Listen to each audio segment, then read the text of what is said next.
Hello, everybody. My name is June Thabane. Thank you so much for joining me here today. So I don't know if you guys are aware of the State of the Nation breakfast events that are hosted by Mike Sham and his team. They do these quite regularly. So State of the Nation is a podcast or a channel here on YouTube. And they also have State of the Nation breakfast events that they host. And the style just from what I'm able to pick up, is they have a prominent speaker come in and address the audience at that time, and then whatever takes place at the event in terms of the speeches and all of those things, that is uploaded on YouTube, and then we consume it as content, but it would have stemmed from the breakfast event, right? So that's just the rough background. So there was yet another event that happened, I think about 2 weeks ago, and the State of the Nation breakfast hosted, or the main speakers was Rob Hersoff as well as JJ Thabane. So on the JJ Thabane speech, I listened to that, and I just want to give my take on two portions, right? When it came to what JJ Thabane delivered, right? People like JJ Thabane, right? The reason I watched his talk with a lot of attention, particularly a lot of attention, is because he's not just anyone. He is a prominent and really trusted voice when it comes to our politics, right? But I do tend to find that he leans very much on the one side of politics. Even if he's a journalist, he does not really come across as someone who's balanced, in my opinion, right? So whether that's good or bad, whatever, but I do find that he is not very balanced in the way that he criticizes or assesses the situation in politics. This came across a lot when I was following his show leading up to the May 2024 election. The fact that we are a junk status economy, grey listed and so on, it's a combination of all of our efforts. Because where's the private sector? Go and read the annual reports of the top 50 listed companies, and how much cash they're sitting on. They're saying, hey, we can't invest. These guys are useless. There's political instability. We can't take our cash and put it here because, unlike a factory, the cash you can take to London, the factory, you can't pick it up and go after you've built it here. So there is a sense of reluctance by the private sector to invest. That's part of what the private sector must then get out of. The sense of activism for civil society to mobilize people in a different mindset of less dependency, right? And then a government that can actually work. So speaking about the fact that our economy is not growing, and then in the same breath, very much strongly express the fact that the private sector is the one that is reluctant. Private sector is the one that doesn't want to reinvest all of their reserves into the economy so that we can eventually achieve growth and so forth, right? I feel like for me, when you get to that point, you have jumped so many critical areas, right? You're probably at point 10, and then there's 9 other points that you immediately just skip over. Because yes, he does speak about leadership, but that's a very subtle way that he does it, to say, yeah, we need a leadership problem, but where's this private sector? If you go and look at their books, if you go look at their statements, and you see how much money they have, that immediately puts a lot of emphasis. Your argument is putting emphasis on the fact that it is the private sector that should get involved. So we skip the fact that we've got governance problems, all of that. We skip right over it, straight to say, where's the private sector? And my question is very simple.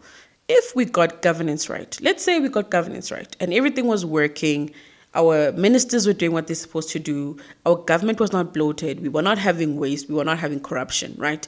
Then I think if that was not working, if we've done all of that and we were still sitting with the problems, then I think it would make sense to say, let's point the finger at private sector. Like I said, it's like you're skipping 9 steps and going directly to the 10th step. All of the 9 that come before that are immediately discounted, right? And you're going to the very, very last end to say the private sector. And I would argue, how about we focus on getting the governance thing right? How about we focus on making sure that people that are in our parliament are people who are serious about representing people? How about we make sure that we've got the best of the best at that level, at the level of provinces, at municipality level? How about we make sure that we are dealing with corruption? How about we make sure that we don't have bad actors in our politics, that our municipalities are checked, and all of these things? How about we do that first? Because, I would say that just like in our personal relationships, I think there's a general acceptance as a society that when it comes to those relationships, the best approach is when the relationship or the forming of the relationship is organic. When it's organic, there's probably more potential of that lasting longer. Like when, for example, a man marries a woman, you most likely want that connection to be organic. You don't want any other influence, because then in the long run, it can be problematic. The same can be applied with economic growth and how we move forward as a country in terms of growing our economy. It has to be organic. Government plays their part. Government does what they need to do. We vote in the right people. We keep the government accountable. And all of these institutions that exist work. Guess what? We will see the growth. Guess what? Business people who are already existing in South Africa, who, like JJ Thabane is saying, are holding on to these reserves and they've got all this money stashed away and not putting that back into the economy. My argument here is, let us first get all of these things right. Organically, they are bound to invest. They are bound to say, you know what? There's a lot of potential. We can grow further in South Africa. Let's put more money in. Because if you go from step 1 and then you skip all of this to step 10, it means that you do not take into consideration the fact that political instability, the fact that when a country is not well governed, that is not good for business. It means that you don't have an understanding or an appreciation for what makes a business succeed. And that brings me to NHI. I don't know whether I can get that in a clinic, this thing that he's talking about. Or I'll need to earn, maybe $1 billion like he has before I can get that pill. I'm sure it's not too expensive. 8,000 rand. 8,000 a month. That's somebody's salary. So they'll think, must I put money aside for the taxi, a train, some school fees, a data before I can have this pill? I'd rather have a big belly but not die. But anyway, the myth I was talking about is what you call a parallel health system. At the moment, we've got a parallel health system. I'm sure a quarter of you here are on classic or executive, for those who are brave in discovery. But it's 16% of the country that is actually on a decent medical aid or that kind of medical insurance. The rest have to queue at Baragwanath, where tomorrow they may not be bread or linen. That's unsustainable for the economy. Because if you are a head of a big company where you've got blue-collar workers who actually can be sick at any time and not have help, how is that going to increase your productivity? Sometimes we don't think about those things. We just say, no, we're not going to afford it. It's going to bankrupt the country. Yeah, sure. But I think what will eventually bankrupt us if we have made health such a commodity that only a few privileged people can have medical attention. 16%. I mean, it's actually pathetic. So no surprises here. I expected JJ Thabane to use the platform, such as speaking at a State of the Nation breakfast, to speak in favor of the NHI, right? Because if you even take this idea or this reference of a blue-collar worker not being able to get to work, and how is that situation good for anyone? Of course, that situation is not good for anyone. You want people who are not well to be able to get the help that they need. But even a blue-collar worker, right? Even a blue-collar worker, as is painting the picture, right? Before they get to a point where they cannot come to work because they are not well. Because remember, the State of the Nation also, I think it's hosts people who are in business and corporate and all of that. So him posing the question that, okay, what would you do if your blue-collar staff worker cannot come to the office now that you are saying no to the NHI? I mean, really? Before we get to the fact that the blue-collar worker can't come to work because they're sick, there are so many things that would have happened before that scenario where the person now is unable to perform his duties because he's unwell. Number one, again, the point that I made, that you jump step 1 up to 9 and you go straight to step 10, right? Of course, this is all about pushing an agenda, and we need to be able to spot these things. Because number one, for the blue-collar worker, right, there would have been, that blue-collar worker would be in some jurisdiction that has an MMC, that has a premier, because remember, the premiers at the provincial level, the core responsibility is education and the healthcare sector of that province. I know some premiers have gone beyond the call of duty and they've done other things outside of just education and health, but those are the core focus areas at a provincial level. That blue-collar worker would be in a jurisdiction that has a premier, an MMC for health, a minister in the health department, a whole health ministry that has all DTGs and all of this. There's a health department existing within government that has a role to play, right? And on top of that, the people that are represented from a political point of view would be coming from a political party that won favor or won election some way, somehow, maybe by that very same blue collar, and that political makeup would have made the promise or would have made the oath, at least, right, to say we will deliver, we will make sure that things happen. So before we get to a point where the blue collar worker cannot work because they cannot access healthcare or they cannot get the treatment that they need, therefore they can't perform their duties at work, that process would have had to unfold first before we get to that worst case scenario. I also want to make the reference on this blue collar worker thing, right? And who should be taking responsibility when it's eventually the worst case scenario, right? Take, for example, the issue of safety in South Africa, our sort of national defense abilities. It's Cyril Ramaphosa, right, in his own capacity, who decided to appoint Andrew Motshekga to become the Minister of Defense in South Africa, right? She's heading that critical portfolio. She's headed. We don't know what her credentials are. From my perspective, she doesn't seem like the right fit. It's like putting me there. What? I would fail.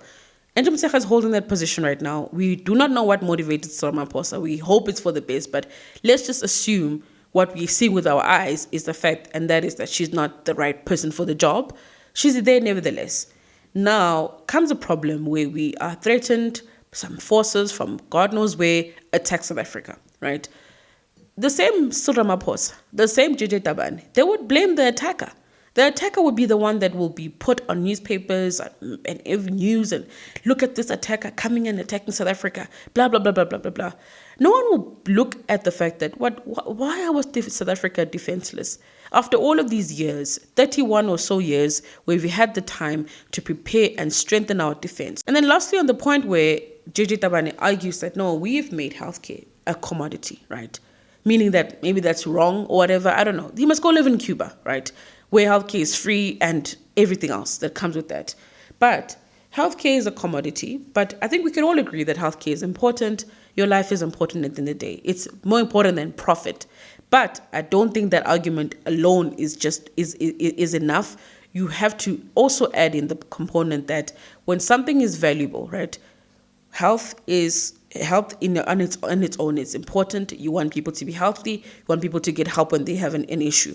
But now we benefit from the fact that in the healthcare system there has been innovation, that there's good doctors, there's machinery, there's technology. In fact, it was Panyaza Sufi who was very proud the other day. He went on X and said, hey, look at all of these things we have in our health situation. This new machinery that's going to assess. Those things are adding value to something that is very important, its nature and all of that, right? They're adding value. Now, when you have value, that's not cheap. Value is not cheap, and it certainly cannot be free. If it's free and cheap, it's not value. Take, for example, the situation of doctors and specialists, right? Specialists spend years in school, they study, it's sacrifice and all of that. When they get out of there, they want to be compensated, because they know they are providing value. And if South Africa is not going to be able to do that, if South Africa is, we on and off about how we pay doctors, whether we hire doctors and what all of that, guess what? They're going to be on the next flight. They're going to be at OR Tambo. Potentially there's some flying off as we speak, right? And these are some people that these are things that we don't always hear about. These things don't always make a headline to say, hey, 2 doctors left South Africa today, but it's happening. They are exiting, going to other markets where they're going to be paid what they believe is value for what they offer, for what they put in terms of sacrifice, to study all of these years. So that's just what it is, right? That healthcare on its own is an important aspect. We need to make sure that people have access to healthcare. But when we start adding in the value to it, it cannot be free. The argument on NHI, right? Which it so happens that JJ Thabane is arguing the same point which the ANC also makes when it comes to this issue, that no, it's not about the money, it's not about profit, it's about people. To show you the extent of the ideology behind an NHI, because remember, this healthcare, centralizing healthcare, is very much all in the socialist, the Soviet style of leadership and governance. You find it there, right? So to show you the extent of how the ideology is leading in this NHI thing more than what they claim it is. It's ideology. Why don't we say to the ANC, hand over the management of all public hospitals to, for example, a Discovery or any of the medical schemes that have been doing this for a long time, or the guys that manage Netcare. Give it to them.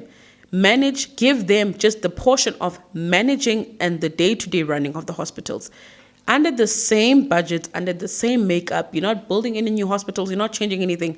You're just saying to them, whatever we have existing now, we are giving X person just the control to manage the day-to-day running. They do the cleaning of the facilities, maintenance, and all of that. Because now they're saying to us that the current system is not good enough, it's not holding, it's not working, therefore we need to centralize, right, and have universal healthcare for all and so forth and so forth. The question I'm having is, what would happen if you gave the management component to someone else? To show you the extent of the ideology, they probably don't want to do that. They want to be the ones to say, no, we're going to switch to NHI fund. We are going to, as the ANC, manage the fund. Wow. Okay, cool. Yeah. We're going to have a board. The board will manage the fund. And then people are going to get healthcare, or the healthcare needs will be paid for from that fund. And the same people will also contribute, meaning there's an additional tax that's coming out of the taxpayer towards this fund with no guarantees. I'm sorry. Because what are the guarantees here? It's the same guys who are managing the facilities, who've broken the ones that are existing now, and then we ought to believe that, no, we should opt in for the next one. And in closing here, guys, I think it's important to always be pragmatic when it comes to these issues and not emotional. When it's emotional, it's manipulation. Just know it like that. When someone is coming with an emotional argument, it's manipulation, right? Even in your own day-to-day lives, you do not wake up in the morning with the money that you earn, which you work hard to earn, and every single person that gives you a call and says they need some money, you don't just give it away. And even if you do extend that helping hand, you always expect that for that person to either repay, or there must be some sort of agreement, because we know it just doesn't work like that. I know we want it to work like that, but it doesn't work like that. And the same thing applies when it comes to government. Government cannot just expect, whether it's business, whether it's taxpayers, to just give, and then there's nothing in return, right? And also, I want to be very clear that government's responsibility is government's responsibility. We cannot now split that between government and private sector. Like I said, our panel, the pen, they argue this all day long that no, it's business intention, business motive, business agenda. Excuse me, we've got a government. We vote people in. Before we look at what business is doing, why don't we fix first that before we can argue whether or not it's business influence is good or bad or whatever? Before we get there, why don't we first get the governance right? Because we skip that part and then go straight to business. Governance, at the end of the day, they get off scot-free. And that's what we do not want. We don't want them getting away scot-free, because they don't just get away scot-free and then leave it at that. They are making decisions every single day that are creating a further regression in this country. So we don't want business to get away scot-free, right?